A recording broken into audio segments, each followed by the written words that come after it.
Thanks so much for joining us on this Sunday. Allies gathered again this week at the Ramstein Air Base in Germany to show their support for Ukraine. The message they received from Ukraine's defense minister: more is still needed. Again, the high priority still remains air defense systems, and air defense systems. For Ukraine, part of that air defense includes ongoing calls for F-16 fighter jets, something the U.S. has so far refused to send. But more weapons definitely are on their way. The U.S. Defense Secretary said training on those previously promised Abrams tanks will begin next month. Yuri Sak is an advisor to Ukraine's Minister of Defense, and he joins me from Washington this morning. Nice to see you, Yuri Sak, in the same time zone as me for once. Good to see you. Good morning, Rosemary. Good morning. Good morning to you. So as we heard there from your minister, Minister Reznikov, ongoing calls for air defense systems, F-16 fighter jets. You are in Washington this week. How are those calls being received by people there?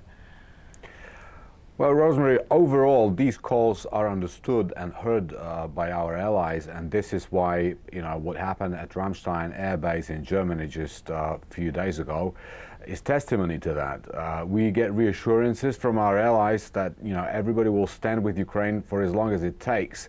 But our attitude now is that, and we are trying to convince our allies that we need to shift our thinking from the position whereby we say that we will stand with Ukraine in defending for as long as it takes to helping Ukraine achieve victory as soon as possible, because the level of destruction that is caused on our country by the Russian aggression, of course, is immense, and we cannot allow to go this forever.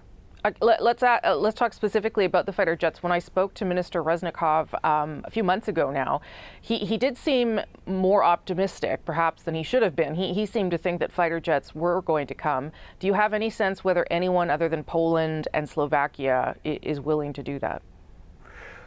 We have received so far already some of the old Soviet-style MiGs from Slovakia and from Poland, but of course, when it comes to the battlefield capabilities, these old Soviet-style fighter jets, they are 4 to 5 times inferior to F-16s. This is why we are calling for 4th generation aircraft such as F-16s, because they're universal and they are, in mid to long term, they're the only way we can protect our skies. And when we say air defense systems, which is what Mr. Reznikov repeated so many times at Ramstein, we mean, fighter jets are an integral part of the air defense system, because right now Russians are using bombers. They're launching gliding bombs from 50 kilometers away from Ukraine, and for us to be able to deal with them, to, if you like, scare away the Russian bombers so that they don't even take off, we'll need fighter jets, because they have longer range radars, they have longer range missiles, and of course that will put some sense into Russian pilots' minds. They won't be that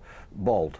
When I talked to the United States ambassador to NATO, though, she said that the ongoing concern around fighter jets was the training ability, the ability for Ukrainian soldiers to be able to actually operate these. Is that, you think, the biggest hang-up for the Americans, or is there something else that they are concerned about here, Yuri Sak?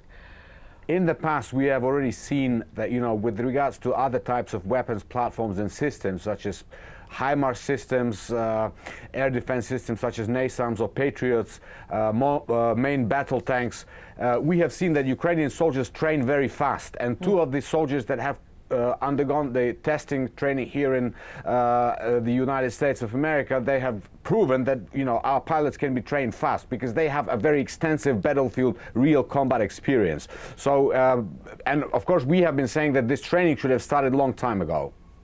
How would you describe the situation on the battlefield right now? We were expecting some sort of spring offensive. What is happening right now in terms of what you're facing? Well, right now, as you know, the most fierce fighting is taking place around cities such as Bakhmut, Avdiivka, Marinka. This is in the east of Ukraine. And of course, by defending those cities, we are getting more time to prepare for our counteroffensive, which in some ways you could say that is already beginning to happen, because, counteroffensive is not something that happens at the blow of the whistle, right? It's a very complex military operation that will take gradually over time, and it will be successful. We are confident. And of course, I would like to use this opportunity to thank Canada, Canadian people, Minister of Defense Anita Anand for your support, guys, because it's been instrumental and very important for us since the very first day of this large-scale aggression. Canada has been one of the top contributors to Ukraine's military capabilities, and we are thankful for that. When your minister, Reznikov, spoke to the Secretary General of NATO, Jens Stoltenberg, on the sidelines of that meeting in Ramstein, Stoltenberg, who was in Ukraine earlier this week, said that he believes Ukraine's place is in NATO. When do you think that could happen? Like, is that something that should even be discussed when you're in the midst of a war, or is that a conversation for a later date?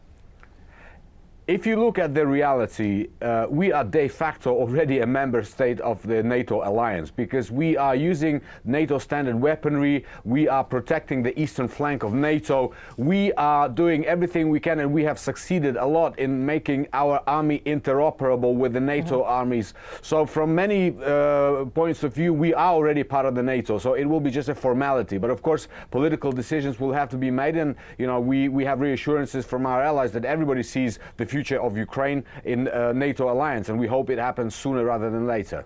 I'm sure you're aware of this leak of documents, primarily from the Pentagon. Many of the documents, I haven't seen them, but many of the documents suggest that the United States was, for one, sort of watching Ukraine to see how it was dealing with things, but also reveal some of the sources that the Americans had to get a better sense of what Russia was doing. How compromised are you, or is Russia, given the leak of these top secret documents? Well, we are not in a position to comment on what is happening in the, services of other countries, military services of other countries. So we can only say that that leak, that alleged leak, it did not have any impact on our plans, on our military objective, which is to liberate Ukrainian lands. And, if there were some forecasts in those documents that were kind of defeatist or pessimistic, we've been there before. 1 year ago, everybody believed that Ukraine will not last longer than 1 week, and look where we are now. We're still standing. Moreover, we are preparing for our counteroffensive, and we will win this war. We are confident in that. As you leave the United States and head back to Ukraine, what is the message you are leaving with the Americans, Yuri Sak? Well, it's a message of gratitude. I'm thankful to the American people as well as to all other allies. And, I want everybody to, like I say, I will repeat, let's be one step ahead of our enemy, not one step behind.